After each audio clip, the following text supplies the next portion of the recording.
Hello बच्चों, कैसे हैं आप लोग। मैं आपकी ma'am acknowledge series by Amit प्रकाशन, राष्ट्रभाषा भाग 6 पाठ 7 शिष्टाचार के बारे में बताने जा रही हूँ। ठीक है, तो आप समझिए शिष्टाचार क्या होता है। शिष्ट आचार, व्यवहार, शिष्ट अच्छा व्यवहार।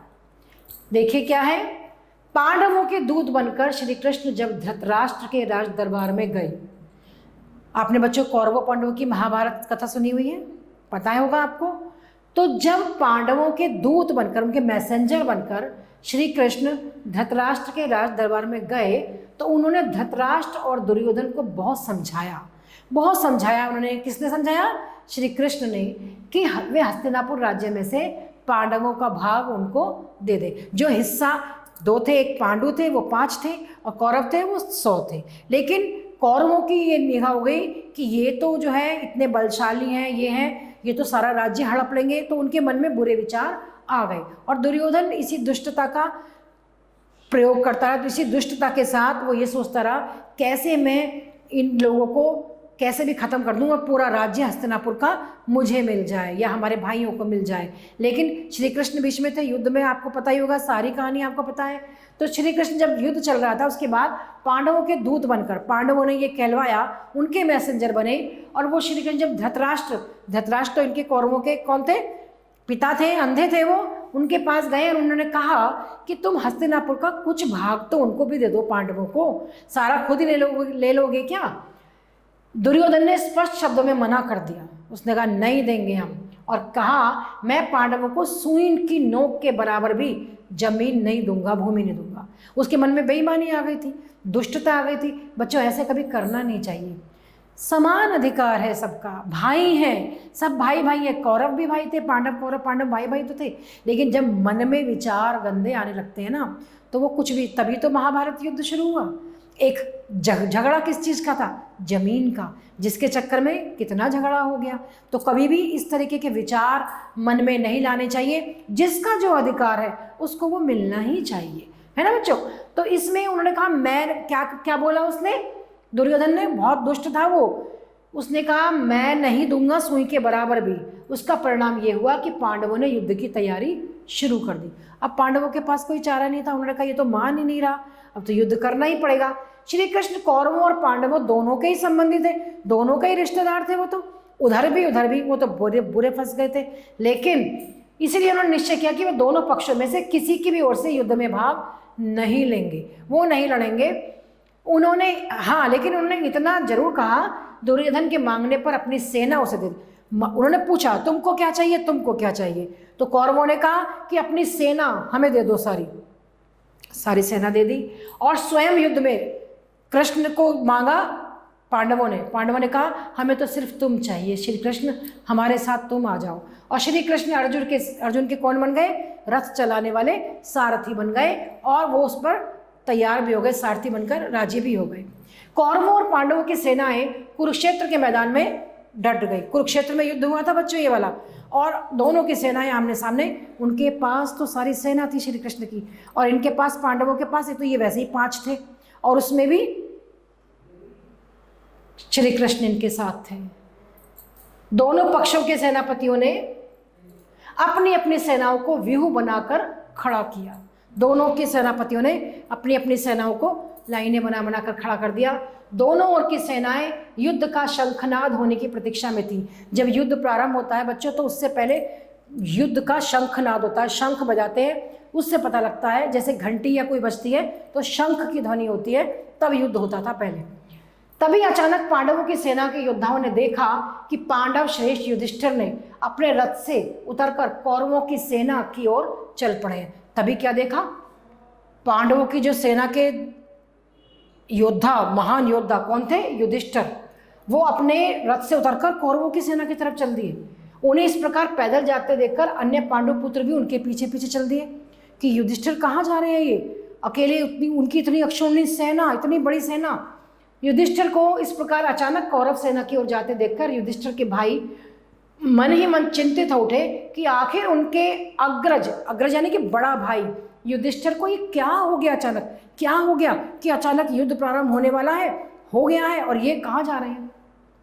उधर दुर्योधन सहित कौरव सेना के सैनिकों ने समझाया कि युधिष्ठिर दुर्योधन की विशाल सेना को देखकर डर गए हैं और उनके सेनापति भीष्म को अपनी ओर से युद्ध करने हेतु मनाने जा रहे हैं। उधर जो दुर्योधन था उसको कौरव सेना के जो सैनिक थे उन्होंने कहा कि युधिष्ठिर जो है ना, ये दुर्योधन की विशाल, जो तुम्हारी जो सेना इतनी विशाल है उसको देखकर डर गए हैं और उनके सेनापति, जो आपका सेनापति भीष्म है, को अपनी ओर से युद्ध करने के लिए मनाने के लिए जा रहे हैं। ये दृश्य देखकर कौरव दल में हर्ष की लहर दौड़ गई और पांडव दल के सैनिक मन ही मन आशंकित हो गए। ये सब बातें देखकर क्या हुआ, जो कौरव लोग थे उनके तो सारा समूह क्या था, वो तो खुश हो गए कि अरे युधिष्ठिर ऐसा करने जा रहे हैं। और पांडव जो थे, भीष्म को जानते हो ना, भीष्म पितामह को, वो सोचे थे कि भीष्म को मनाने जा रहे हैं वो। और जो पांडव दल के सैनिक थे वो मन ही मन में बहुत डर गए कि ये क्या करने जा रहे हैं युधिष्ठिर। इसी बीच युधिष्ठिर भीष्म पितामह के रथ के सामने पहुंच चुके थे। उन्होंने भीष्म पितामह को सिर झुकाकर, दादा थे उनके वो, उनको प्रणाम किया और हाथ जोड़कर निवेदन किया, आदरणीय पितामह, हम ये युद्ध नहीं करना चाहते हैं। यही कहा उन्होंने सबसे पहले, परंतु दुर्योधन के अन्यायपूर्ण व्यवहार के कारण आपसे और कौरव सेना से युद्ध करने के लिए हम मजबूर हैं, क्योंकि दुर्योधन तो इतना मान ही नहीं रहा है, इतना अन्यायपूर्ण व्यवहार करता है, इतना अनुचित व्यवहार करता है। हमने तो श्री कृष्ण को भी भेजा था कहने के लिए कि भाई वो ना करें ऐसा युद्ध, लेकिन वो नहीं मान रहे हैं तो हमें करना पड़ रहा है। तब भी आप देखो बच्चों, युद्ध होने से पहले भीष्म पिता अपने दादा को प्रणाम करने पहुंचे और बताने गए थे कि हम तो मना कर रहे थे कि युद्ध नहीं होगा, लेकिन वो नहीं मान रहे हैं। आज ऐसी स्थिति में युद्ध प्रारंभ होने से पूर्व मैं आपकी न केवल आज्ञा लेने के लिए आया हूँ, बल्कि आपसे विजय का भी आशीर्वाद लेने आया हूँ कि आपकी सेवा में उपस्थित हुआ हूँ। मैं इसलिए आया हूँ क्योंकि मैं आपसे हाथ जोड़कर ये प्रार्थना कर रहा हूँ कि मुझे आप आशीर्वाद भी दें कि इस युद्ध में मैं विजयी हूँ, विजेता बन जाऊँ। भीष्म पितामह युधिष्ठिर के विनम्रतापूर्ण शिष्टाचार को देखकर गदगद हो गए, यानी कि बहुत खुश हो गए।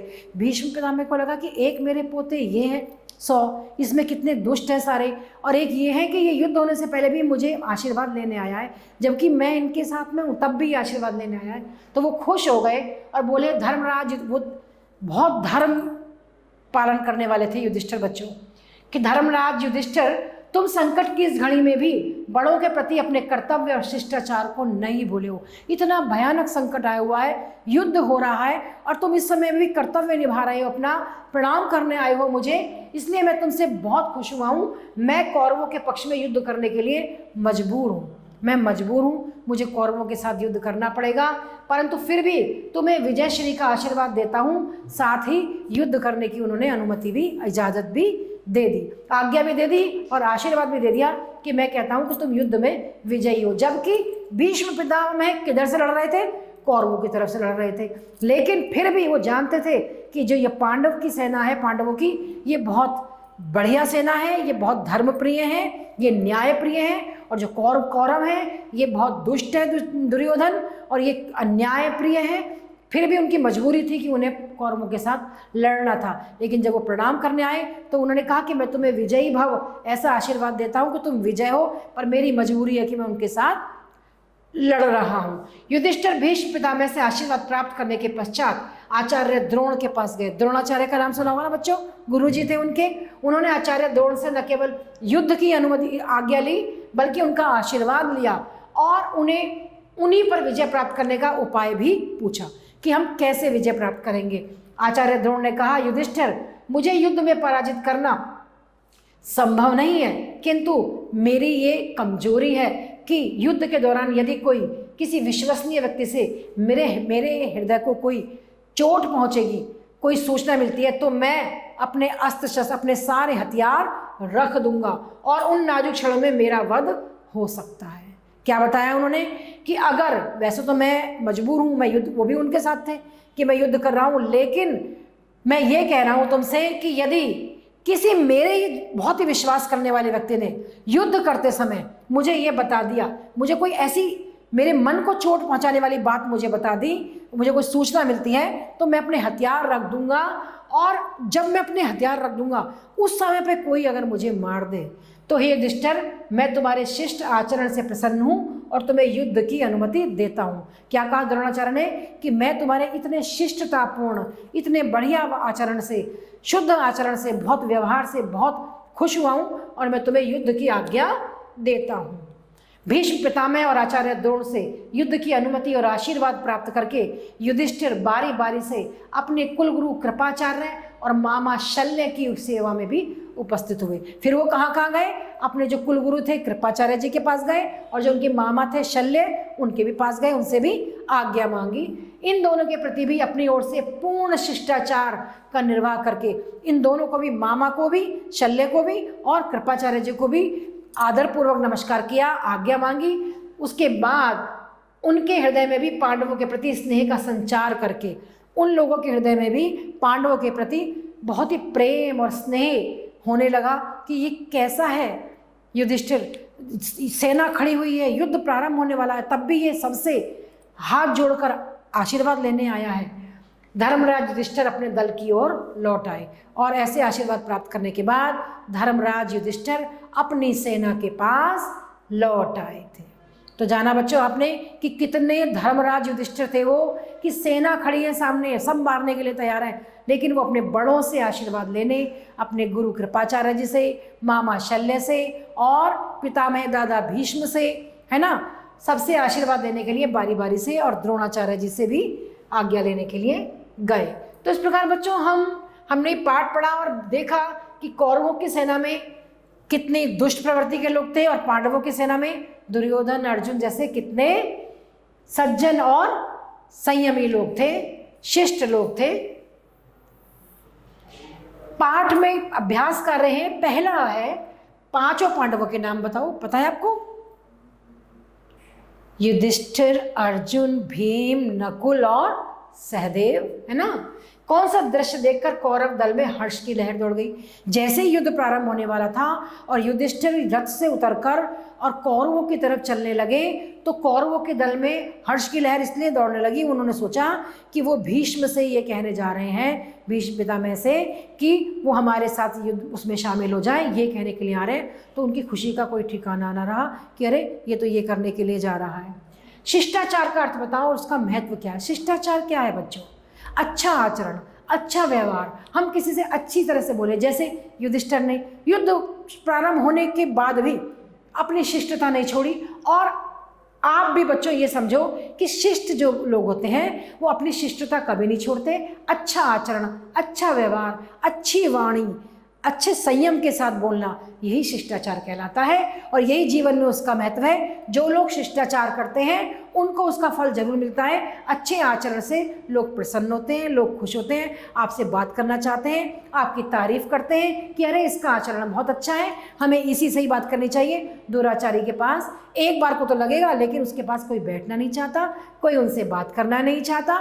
तो शिष्टाचार का हमारे जीवन में बहुत महत्व है, इसलिए हमें हमेशा शिष्टाचार का ही पालन करना चाहिए।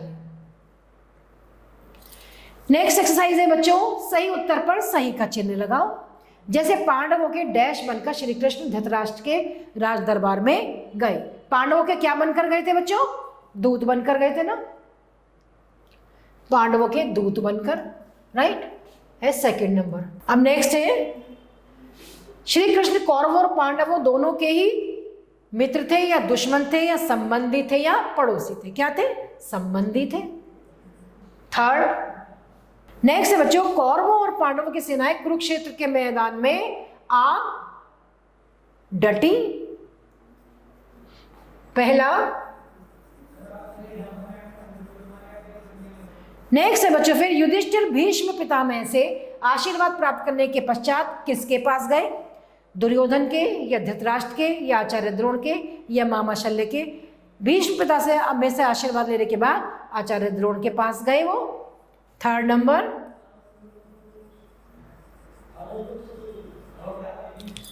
तो इस प्रकार बच्चों हमने सही वाक्यों को पूरा किया। नेक्स्ट हमारी एक्सरसाइज है बच्चों, रिक्त स्थानों की पूर्ति करो। एक्सरसाइज नंबर 4 बच्चों, रिक्त स्थानों की पूर्ति करो। दोनों ओर की सेनाएं युद्ध का शंखनाद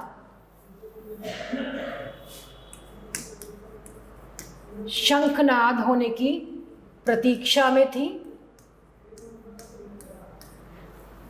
शंखनाद होने की प्रतीक्षा में थी। नेक्स्ट है कौरवों और पांडवों की सेनाएं युद्ध के मैदान में आ डटी। नेक्स्ट है बच्चों, भीष्म पितामह युधिष्ठिर के इस शिष्टाचार को देखकर गदगद हो गए। डैश भीष्म पिता से आशीर्वाद प्राप्त करने के डैश आचार्य द्रोण के पास गए। युधिष्ठिर भीष्म पिता से आशीर्वाद लेने के पश्चात आचार्य द्रोण के पास गए। नेक्स्ट है बच्चों, मैं तुम्हारे शिष्ट आचरण से प्रसन्न हूं और तुम्हें युद्ध की आज्ञा देता हूं। है ना बच्चों? तो इस प्रकार हमने रिक्त स्थानों की पूर्ति की और हमने कौरवों और पांडवों के युद्ध के बारे में जाना कि किस प्रकार युद्ध में पांडवों ने अपना दूत बनाकर श्री कृष्ण को भेजा और कहा कि तुम रहने दो, थोड़ा सा भाग उनको भी दे दो, लेकिन कौरव नहीं माने और फिर युद्ध हुआ। युद्ध प्रारंभ होने से पहले युधिष्ठिर ने कैसी अपनी शिष्टता का परिचय देते हुए भीष्म पितामह के पास गए, द्रोण के पास गए, मामा शल्य के पास गए, गुरु के पास गए, द्रोण उसके कृपाचार्य जी के पास गए और उनसे आशीर्वाद मांगा कि हम विजयी हो जाएं।